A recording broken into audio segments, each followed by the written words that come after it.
The small town was shrouded in a veil of fine rain that covered its narrow streets and old houses. It was one of those nights when the cold mixed with the damp, penetrating to the bones. As I drove through the practically deserted streets, all I wanted was to find a place to rest. The hotel I found seemed to have been forgotten by time, with its weathered exterior and sign hanging crookedly, swaying in the wind. Upon entering the hotel lobby, I was greeted by a heavy air of damp wood and red carpet that stretched across the floor like a blanket from another era. The dim lights barely illuminated the room, giving the entire space an aura of mystery and desolation. The reception was almost empty, except for a pale, silent gentleman who looked more like a statue than a human being, waiting behind the counter with an indifferent expression. With an almost mechanical movement, the attendant extended his wrinkled hand to hand me the room key. His eyes, although fixed on some distant point behind me, carried a glow that suggested a long life of untold stories. "Room 207, second floor, end of the hall," he murmured in a voice that barely broke the silence of the place. His indifference made me question what else besides me could have seen these walls over the years. The elevator was a time capsule in itself, with its carved wooden walls and a golden mirror that reflected a distorted image to anyone who dared look. As it slowly climbed, the sound of ancient machinery echoed off the metal walls like a prelude to something unexpected. Nothing seemed out of place, and yet an inexplicable feeling of anxiety began to grow inside me, as if each floor the elevator climbed took me further from reality. When I reached the second floor, the corridor stretched out in front of me with an air of abandonment that only very old places have. The carpet, still bearing traces of its former splendor, now looked like a path worn down by countless phantom footsteps. The dim lights flickered, with an irregularity that cast dancing shadows across the walls. Everything seemed calm, but as I walked toward room 207, a feeling that something was deeply wrong began to wash over me, like a whispered warning from the hotel itself. As I walked away from the elevator, the hotel corridor stretched out before me at an unnaturally long length, each step echoing strangely in the near absolute silence. The lights above me flickered intermittently, fighting the darkness that seemed to intensify with every meter I traveled.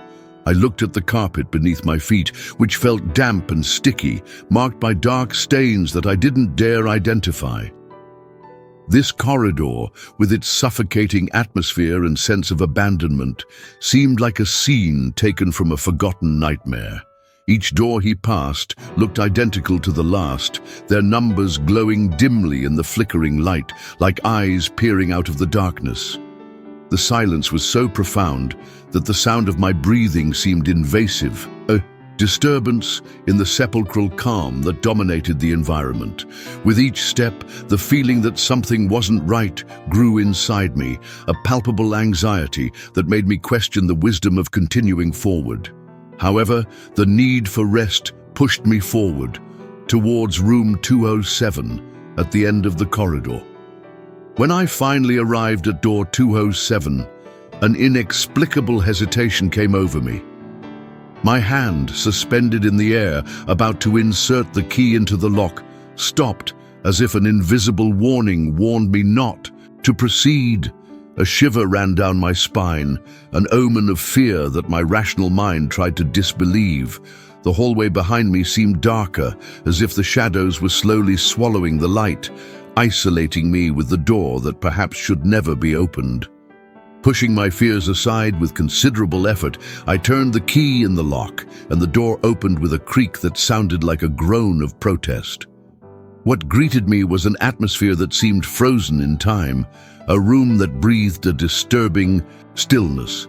The air was cold and thick with the smell of something old and forgotten. The decor seemed to belong to a bygone era, with furniture that whispered stories of previous, perhaps equally unsuspecting guests. So I decided to go in, driven more by exhaustion than by desire. Once inside, I closed the door behind me, trying to ignore the feeling that I was sealing my own fate. The room, although seemingly normal at first glance, exuded an alert feeling, as if aware of dark secrets hidden in the shadows that gathered in the corners. With a tired sigh, I let my luggage fall to the floor, unaware that the simple act of entering this room would trigger events that would challenge my understanding of reality. As soon as I entered room 207, I felt as if I had been transported to a time long ago. The environment had a nostalgic air, dominated by furniture that seemed to have been personally chosen by someone from the 60s. The rotary telephone, motionless and silent on a worn wooden nightstand, seemed to be waiting for a call that would never come again. Next door, an unplugged tube television reflected only the opaque image of the room, while an old radio, strangely enough, emitted only an incessant static that filled the space with a ghostly sound. My gaze was drawn to the bathroom, where a white sheet covered the mirror, as if someone had tried to hide or protect the room from something reflected there. The atmosphere in the room became increasingly dense, almost as if the air was saturated with the memories and secrets of those who had spent the night there. Each object seemed permeated with untold stories. Each shadow in the corner suggested movements only seen in the corner of the eye. Turning my attention to the bed, I noticed a note carefully positioned on the pillow. The words, "If it knocks, don't open it," were scribbled hastily, as if written by shaking hands or in a moment of deep despair. Initially, I faced the message with a skeptical laugh, disbelieving that something so cinematic could be part of my reality. However, the laughter died in my throat as quickly as it had come. I decided to explore the room a little more, trying to ignore the growing feeling of discomfort that was settling inside me. I opened the dresser drawers, finding only old TV guides and yellowed postcards that showed the city in more vibrant times. Each object appeared to be exactly where it was left years ago, untouched and covered in a fine layer of dust that only time can deposit. The radio static, which had continued to play without human intervention, now seemed like a constant background sound, adding to the feeling of isolation. As day turned to night outside, the shadows in the room seemed to take on a life of their own, moving almost imperceptibly. The dim light from the room's single lamp cast a golden glow over everything, intensifying the feeling of being trapped in a time capsule. Feeling more and more like an intruder in a story that wasn't mine. I lay in bed, not entirely convinced that I should spend the night there, but too tired to consider another option. The sound of static, now a constant companion, seemed to whisper that the night would be long and perhaps unsettling. 2 hours and 17 minutes after I lay in bed, a sound broke the sepulchral silence of the room. A soft knock on the door made my body tense, my eyes widening in the almost complete darkness. Paralyzed, he was barely breathing, listening intently. Then it came again, this time more insistent, stronger, as if the urgency of the knocker grew with my silence. With each beat, I felt the air become heavier, the atmosphere more charged with palpable fear. Soon after the knocking, a voice was heard, low, whispering, infiltrating through the cracks in the door and enveloping the room with its icy words, "You're in my room." The phrase, filled with a veiled threat, reverberated in the confined space, making the surrounding air vibrate with a sinister energy. I remained motionless, my breath caught in my throat, unable to formulate a response. The voice, although whispered, carried a weight that seemed to immobilize everything around it. The silence that followed was almost as disturbing as the voice. I waited, dreading every second that passed, questioning whether I had actually heard those words or whether the loneliness of the room was beginning to affect my mind. But then the knocking started again, faster, more desperate. Each sound felt like thunder in the silence of the room, each beat resounding like a warning. It was as if the entity on the other side of the door knew I was there, aware of my every move, even though I hadn't made a sound. With each knock, a part of me wanted to answer, open the door and face whatever was on the other side, while another, more rational part screamed at me to stay where I was, safe behind the fragile barrier the door provided. The internal struggle was torturous, each second, stretching out like hours. The voice was not heard again, but the pounding continued, a constant reminder that something was waiting for me, something that would not rest until I gave in.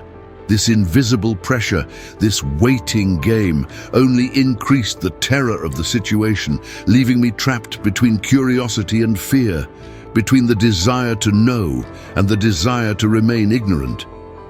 I jumped up, driven by the spike of adrenaline that the incessant knocking on the door had caused.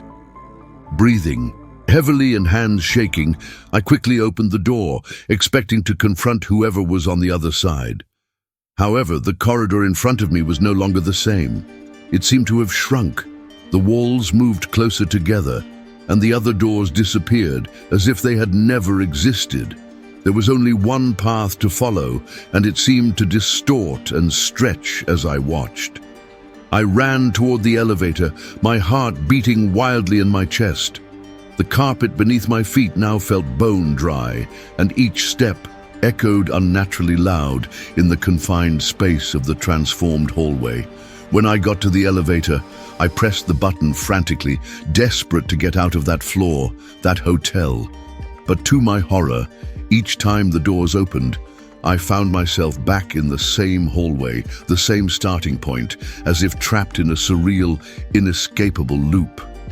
Despair washed over me as I ran back to the door of room 207, which now displayed the number 000 on a crooked, rusty sign. Fear mixed with confusion as I tried to understand what was happening. The reality around me seemed to fold in on itself, a distorted version of itself that defied all logic and reason. My hands gripped the handle, the coldness of the metal penetrating my skin, bringing a sense of reality that I desperately needed. As I turned back, an icy whisper pierced the air, a voice so close it could have been whispered directly into my ear. "You shouldn't have come in." The voice was a breath, but it carried a menace that raised the hairs on the back of my neck. No one was visible, but the presence was palpable, a force that made me want to run and hide. But there was nowhere to run. The reality of the hotel had changed, becoming a labyrinth from which he could not escape. Each attempt to leave the hallway only brought me back to where I started, a vicious cycle of running and returning, each repetition lowering my hopes and increasing my terror.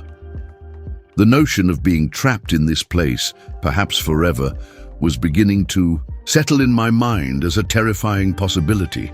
My last resort was to stare at the door marked 00, deciding whether to re-enter the room or continue trying to find a way out that didn't seem to exist. With a heavy heart and a tormented mind, I understood that somehow that room held the key to my freedom or to my eternal captivity.